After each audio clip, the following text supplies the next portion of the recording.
என்ன கதை சொல்கிறது? சரி, 3 வருஷத்துக்கு முன்னாடி 2 பேர், அதில் ஒரு பையன் ஒரு பொண்ணு, 2 பேருமே வேலைக்கு போகிறவங்க. 2 பேரும் ஒரே டைமிங்கில் தான் ட்ரெயின் ஏறுவாங்க, ஒரே டைமிங்கில் தான் ஈவினிங் வீட்டுக்கும் போவாங்க. உனக்கு ஒன்று தெரியுமா? பயணம் ஸ்ட்ரேஞ்சர்ஸை கூட ரொம்ப பழக்கமானவங்களாக மாற்றிடும். ஆனால் அவங்க ஸ்ட்ரேஞ்சர்ஸாகவே தான் இருப்பாங்க. ஏன்டா உதைக்கிற? புரிகிற மாதிரி சொல்கிறியா? ஓகே, அதாவது டெய்லியும் ட்ராவல் பண்ணுற ஃபேஸஸை நம்ம பார்க்கும்போது அவங்க நமக்கு தெரிஞ்ச மூஞ்சியாக தான் இருப்பாங்க.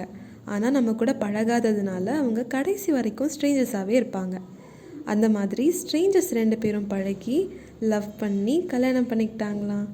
அவங்களுக்கு குழந்தை பிறக்க போகுதான். அந்த குழந்தைக்கு இந்த கதை கேட்குதான். நான் இப்போ மெட்ரோவில் தான் போயிட்டுருக்கேன். ஹெட்ஃபோன்ஸ் போட்டுருக்கனால எல்லோரும் நான் ஃபோன் பேசிகிட்ருக்கேன்னு நினச்சிக்குவாங்க.